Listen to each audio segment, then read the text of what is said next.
साथियों नमस्कार। भारत का इतिहास पराजयों का इतिहास क्यों है? आज इसके बारे में विस्तृत रूप से चर्चा करेंगे। किसी भी देश की नई पीढ़ी जब अपने देश का इतिहास पढ़ती है तो उसे अपने पूर्वजों के बारे में जानकारी मिलती है। आज हम जब भारत का इतिहास पढ़ते हैं तो हमें ज्ञात होता है कि भारत कई सदियों तक विदेशी आक्रमणकारियों जैसे कि ईरानी, शक, कुषाण, हून, पहलव, यवन, मुगल, पुर्तगाली, डच, अंग्रेज, फ्रांसीसी इत्यादि के हाथों लुटता पिटता रहा है और गुलाम बनता रहा है। हालांकि बीच बीच में हमारे वीर योद्धाओं का संघर्ष थोड़ा संतोषजनक रहा है। यह सब जानकर बहुत दुख होता है कि यह संघर्ष भी हमें सदियों की गुलामी से नहीं बचा सका। साथियों, पराजयों की यह कहानी हमारी आने वाली हर पीढ़ी सदैव पढ़ती रहेगी। यह स्वाभाविक है कि इतिहास पढ़कर हमारा मनोबल गिर सकता है, पर मित्रों, मेरे अनुसार हमें अपने इतिहास को पढ़कर हताश एवं निराश नहीं होना चाहिए, बल्कि सबक लेना चाहिए।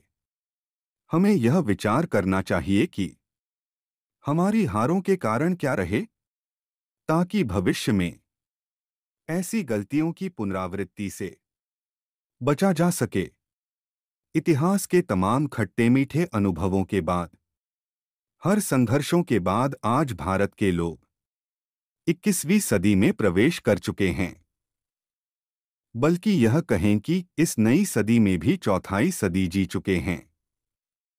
आज भारत में हिंदू, मुस्लिम, सिख, ईसाई, बौद्ध, जैन और फारसी इत्यादि समुदायों के लगभग 140 करोड़ लोग रहते हैं। साम्राज्यवाद का युग बीत चुका है। अब हम लोकतांत्रिक युग में रहते हैं, जिसका आधार स्वतंत्रता, समानता और बंधुत्व है। अब हम सबको मिलकर भारत को एक समृद्धशाली और ताकतवर देश बनाना है। हमें इस बहस में नहीं पड़ना है कि कौन क्या है और कौन क्या कर रहा है। जो आज भारत में रह रहा है और भारत से प्रेम करता है, वे सारे भारतीय हैं। मित्रों, भारतीयता से बड़ा और कोई धर्म नहीं चाहिए। आगे हम बिल्कुल तटस्थ भाव से इतिहास में भारत की पराजयों के मुख्य कारणों को पहचानने का प्रयास करेंगे। किसी व्यक्ति, समूह, जाति, वर्ग, लिंग, क्षेत्र, संप्रदाय, धर्म, देश आदि को नीचा दिखाने का हमारा कोई उद्देश्य नहीं है।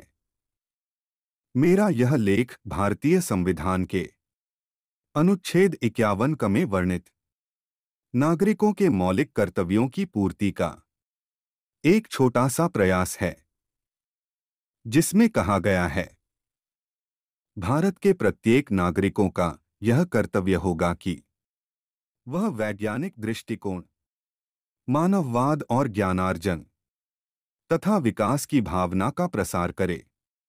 इतिहास में भारत की पराजयों के मुख्य कारण वर्ण व्यवस्था है। साथियों, हम जानते हैं कि हिंदू धर्म ग्रंथों में हिंदू समाज को 4 वर्णों में विभक्त करके रखा गया है। ब्राह्मण, क्षत्रिय, वैश्य और शूद्र में बांटा गया है। वर्णों को भी अनेक जातियों और उपजातियों में बांटा गया। धर्म ग्रंथों के आदेशों द्वारा सभी वर्णों और जातियों के कार्य निश्चित कर दिया गया है। एक वर्ण और जाति द्वारा दूसरे वर्ण और जाति के कार्य को करना प्रतिबंधित कर दिया गया है। बल्कि व्यवहार संबंधी अनेक अमानवीय प्रतिबंध लगा दिया गया है। सर्वोच्च वर्ण ब्राह्मण का कार्य यज्ञ करना, शिक्षा देना और दान लेना है। दूसरे वर्ण क्षत्रिय का कार्य युद्ध करना और राज्य की रक्षा करना है। तीसरे वर्ण वैश्य का कार्य व्यापार, व्यवसाय, कृषि, पशुपालन इत्यादि करना है। चौथे और संख्या में सबसे बड़े वर्ण शूद्रों का कार्य। उपरोक्त तीनों वर्णों की सेवा करना नियत किया गया है। युद्ध के समय शस्त्र उठाने का कार्य केवल क्षत्रिय वर्ण का था। बाकी सारी जनता केवल मूक दर्शक की भूमिका में थी। धर्म ग्रंथों के आदेश के अनुसार अन्य तीनों वर्ण ब्राह्मण, वैश्य और शूद्र द्वारा शस्त्र उठाना अधर्म माना जाता था। संपूर्ण समाज का केवल 10% भाग क्षत्रियों को ही युद्ध में भाग लेता था और उसमें से भी महिलाएं, बच्चे और वृद्ध युद्ध में भाग लेने की स्थिति में नहीं होते थे। इसका अर्थ यह हुआ कि राज्य की रक्षा का कार्य बहुत थोड़े से लोगों के हाथों में था। धर्मग्रंथों में कहीं भी यह उल्लेख नहीं मिलता है कि विदेशी आक्रमण के समय राज्य की सुरक्षा के लिए ब्राह्मण, वैश्य और शूद्रों को भी मिलकर शस्त्र उठाकर लड़ना चाहिए था। ब्राह्मण और वैश्यों को शस्त्र उठाने का आदेश कुछ विशेष परिस्थितियों में मिलता है, लेकिन शूद्र को शस्त्र उठाने का अधिकार कभी नहीं मिला है। शास्त्रों के अनुसार ब्राह्मण और वैश्य जिन विशेष परिस्थितियों में शस्त्र उठा सकता था, उनका उल्लेख इस प्रकार है। जब धर्म को खतरा हो, अर्थात धार्मिक ग्रंथों के आदेश को खतरा हो, वर्ण व्यवस्था टूटने लगी हो, कोई वर्ण शास्त्रों द्वारा वर्ण के नियम का उल्लंघन करने लगे, अंतर्जातीय विवाह होने लगें, दक्षिणा के द्रव्य स्त्रियों, ब्राह्मणों और गौ रक्षा के लिए हो, तब ही ब्राह्मणों को शस्त्र उठाना था। चाहे देश के लोग मरते हो, दुख पीड़ा से कराहते हो, लोगों के बेटी बहू पर अत्याचार होता हो, विदेशी आक्रमण करके देश को लूटता हो, चाहे कोई भी परिस्थिति हो, पर वे लोग शस्त्र नहीं उठाए हैं।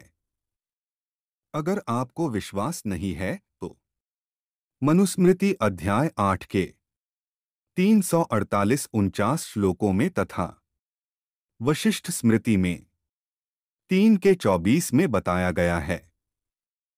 शस्त्रं द्विजातिभिर्गृह्यन् धर्मो यत्रोपृध्यते द्विजाना च वर्णाना विप्लवे कालकारिते आत्मनष्ट परित्राणे दक्षिणाना च संग्रे स्त्रीविप्रभ्युपत्तौ च घ्नन् धर्मेण न दुष्यति। किसी भी समाज में मित्रों वर्ग पाए जाना एक स्वाभाविक स्थिति है। संसार के अन्य समाजों, धर्मों में भी वर्ग पाए जाते हैं। हिंदू समाज के वर्ण और अन्य समाजों के वर्ग में अंतर सिर्फ इतना है कि हिंदू समाज के वर्ण का आधार जन्म से होता है, जबकि अन्य समाजों के वर्ग का आधार कर्म से होता है। अगर साथियों समाज में यदि वर्ण व्यवस्था की बाधाएं लागू न होती तो डॉ अंबेडकर हमें 20वीं सदी में मिले। ऐसे ही अनेक डॉ अंबेडकर हमें सदियों पहले ही मिल गए होते और हमारा देश आज सर्वोच्च शिखर में होता। साथियों, धन्यवाद करते हैं आपको कि आपने हमें सुना। ऐसे ही वीडियो के लिए हमारी YouTube परिवार सफलता की कुंजी से जुड़े रहें। जन जन तक पहुंचाने के लिए लाइक, शेयर, कमेंट और सब्सक्राइब करें। साथियों, पराज्यों के इतिहास में हिंदुओं का छुई मुई व्यवस्था, चतुरंगिनी सेना व्यवस्था, ब्राह्मणों के सिद्धांत नीति को जानने के लिए आप ये वाला वीडियो देखें। जय भीम, जय भारत, जय संविधान, जय मूल निवासियों, नमो बुद्धाय।